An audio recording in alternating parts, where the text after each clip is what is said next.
This is the Money Hour with your host, Tina Mitchell, on Alternative Talk, AM 1150. Now, back to the show with local mortgage and finance expert, Tina Mitchell. Welcome back to the Money Hour with your host and mortgage expert, Tina Mitchell, right here on 1150 AM KKNW this Saturday, October 24th show. I am dedicated to my listeners, providing you with the best tools needed to make informed decisions on all matters when it affects your money. If you're hearing my show at a different time or day, you are listening to a rebroadcast, but I'm always here to answer any questions or connect you with the guests that I have in studio today. You can call the show at 1-855-400-1150. Again, that's 1-855-400-1150 or online at themoneyhour.com. And back in studio again, we have Brad VanVechten with Private Wealth Management Solutions. And Brad, I'm excited to talk to you today. Our topic is going to be about investing in real estate. And I know in your arena, there's a lot of different asset classes that you can invest in. So it'll be interesting to hear your spin on real estate. Thank you so much for coming back in studio. Really appreciate it. My pleasure. And a little background about Brad. Bradley is an independent fee-only and certified financial planner. He's been helping individual families and small business owners identify and achieve their financial goals for over 20 years. He works with his clients personally to understand their needs, map out their cohesive strategies, and provide ongoing guidance to help them succeed as an investor. His professional credentials include certified financial planner, certified investment management analyst, chartered life underwriter, chartered financial consultant, and Brad is founder of Private Wealth Management Solutions based in Bellevue, Washington, state registered investment advisor. So Brad, let's go ahead and start out with what your thoughts are if I have any listeners that are thinking of investing in our real estate market. So, hi, Tina. Your question's timely. For some reason, I've had a run of clients who are interested in buying real estate, so they asked me to run the numbers and offer my advice. From the point of view of a certified financial planner, the answer is it depends, right? Is this going to be your principal residence? Is it rental property, commercial property? Can you comfortably afford to make the payments as well as fund your other long-term goals, such as educating your kids or saving for retirement? Can you afford the maintenance, the insurance, and the taxes? Is it a place to live, or are you buying it just as an investment? Can you tolerate your neighbor or his kid parking a junker or huge RV in the driveway in front of their house? To be sure, real estate ownership is built into the American DNA, but it's definitely not for everybody. To my surprise, though, it's a very emotional purchasing decision. Mm-hmm. And so what surprises you when it comes to people purchasing real estate? That in some cases, no matter how compelling the evidence is against a real estate purchase, some clients still want to go ahead with it, even if it doesn't make economic sense. So, I understand that's a very powerful draw, particularly in this country. So what about a primary residence? If you have a client that's coming in, or we've got somebody listening that's asking advice from a financial advisor side on purchasing a home primary, where are our benefits? Well, the first is that no one can kick you out or raise your rent. That's very true, and we've seen what rent has done. And then secondly, in my opinion, a mortgage is really the only good debt because you can write off the interest you pay on the loan. Thirdly, once you establish some sort of equity, you can establish a home equity line of credit, otherwise known as a HELOC, and borrow money on the equity in the property to educate your children and things like that. And then, very importantly, the use of leverage. And it's a beautiful thing when used properly. So, for example, if you put down 10% on a $100,000 house, just to make the math easy, and the value of the property goes up $10,000, you've made 100% return on your money. Yes. And that's a beautiful thing. It is. And, leveraging the equity in your home is a really great thing. Just like Brad says, is as long as you're careful in how you're doing that, and you're making sure you're not leveraging too much. And that's what happened in the financial crisis is people leverage, but then they just let the properties go. And you've got to stick it out and wait for the appreciation to come back, because history will show that it typically always does. So what about multifamily, duplexes, fourplexes? What are your conversations there with your clients, Brad? What I see, the people that are successful at doing that, Tina, are successful landlords. generally the ones that maintain the properties themselves. If you're paying someone else to do the maintenance and so forth, that's going to erode, your return on investment. So generally speaking, those are the people working on it themselves that do well. And they hold the property a long time. If you're thinking of jumping in and out of rental real estate or multifamily homes, you're generally not going to be successful at it. Yeah. And, look at people that bought multifamily homes right at the height of the market. And, rents went up like crazy. Property values got back to where they were. And so many people let those multifamily properties go, which was so unfortunate because you just look at the rents and how quickly the rents appreciated or it went up, regardless of the fact that the appreciation was going down. It wasn't money that you needed anyways. You just needed to hold on to that property. So, there's some great benefits there. So if we get into commercial real estate, which if you're listening and wondering what falls into commercial, it's anything that over 4 units is going to be your commercial real estate. So, Brad, what are your thoughts on investing in commercial real estate versus residential real estate? The people I see that are successfully doing that generally occupy some space in the property themselves. Okay. That way they can oversee what's going on, collect rents, those sorts of things. The people that don't succeed at it, I think, are buying commercial property in Texas or some other place where, they're really not, seeing what's going on with the property and able to maintain it. Okay.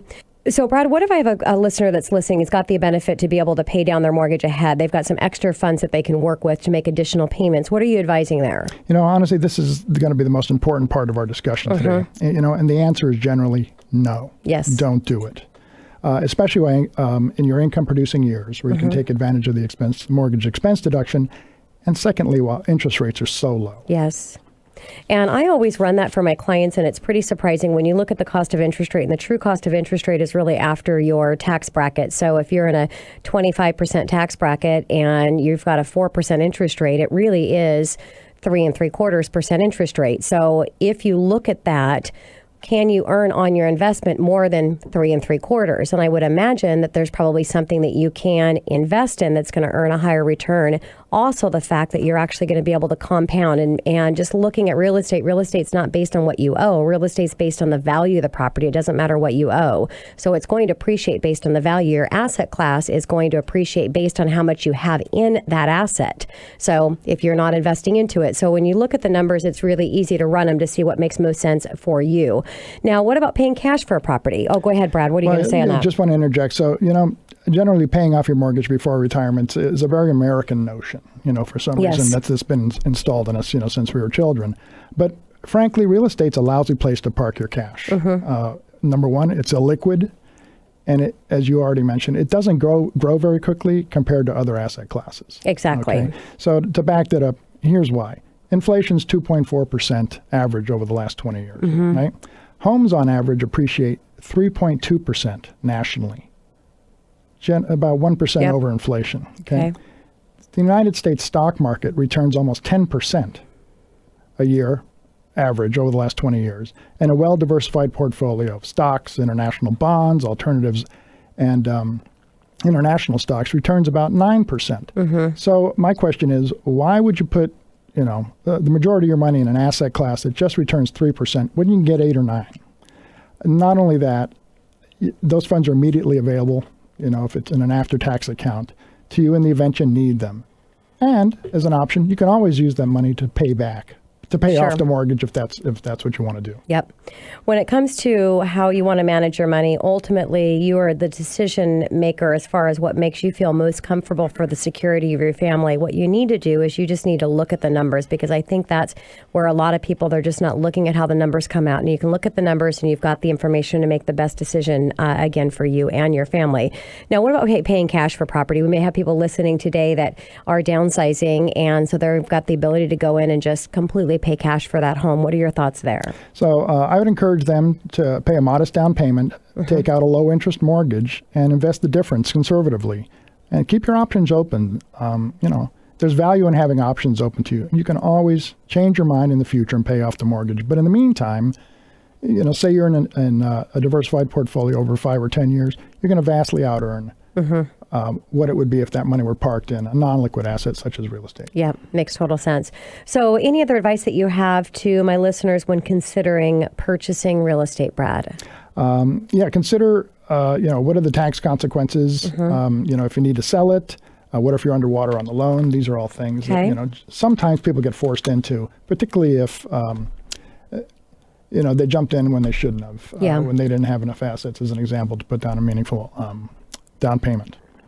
And I think people jumped in when they weren't in a position to hold on to the property in a bad market. What you shouldn't have done is any of those strategic defaults, because now look where we're at right now. Mm-hmm. So if you buy real estate historically is an asset that you are not going to lose money if you're not forced to sell in a bad market. History real estate shows that we always come back from a market where we've lost appreciation. So can you share what happens when selling real estate in Washington State, Brad?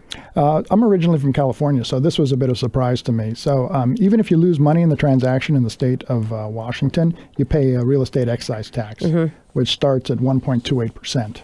And then each city can add up to 0.5% on that. So, total, you're paying an excise tax of somewhere around 1 3/4. So on a $500,000 house, taxes amount to almost $9,000 when you sell the property. So people need to be aware of that. Mm-hmm. I'm not sure a lot of people are. Got it. Yep. So really quickly before I take it to break, Brad, what about reverse mortgage? So a couple of quick thoughts there. They've evolved dramatically in the last 5 years. So in the event you've parked all your money in real estate and you need to access it for whatever reason, these reverse mortgages have really been modified, and since the government got involved to protect the interest of the consumer, they're not a bad thing anymore. And to be honest with you, a year ago I thought, there's no way I would ever recommend these to my clients, but they've become a wonderful tool. So as an example, you can borrow up to $625,000. It's an FHA insured loan. The nice thing is that these days you don't have to pay the loan back, but if you want to, you can. Yes. So, in the event the stock market's down and you don't, or the or bond market's down, you don't want to access that money, you can utilize these reverse mortgages, and then when the market returns, then sell, pay off the loan, and you're right back where you started. Yep. Here's the other nice thing. They can't be canceled or modified. And lastly, there's this huge misconception that banks can take your home, It's simply not true anymore. Yeah. And I think, I really don't think that there's a bad product out there. What's bad is not understanding how the product works to make sure it's the right product for you. You even have to go through counseling these days. You do. And the reverse mortgage it's always been a good program. The problem was it was getting abused and how it was getting explained, and people didn't understand how it was working. So as long as you've got the right advice, and that's the reason that I'm here, that's the reason why the Money Hour is on air, is to make sure you've got the best experts in every arena regarding your financing to make sure that you understand what your options are. Brad, thank you so much for coming back in studio. It's always a pleasure to have a conversation with you, and I appreciate you sharing all your wealth of information with my listeners. My pleasure, Tina. Coming up next on the Money Hour, many people avoid estate planning because they think it focuses on death after funerals. Actually, it's the opposite. Estate planning focuses on life for your survivors after you die. Glenn Price and Farrington, attorneys and counselors at law, right here on 1150 AM at KKNW after this short break.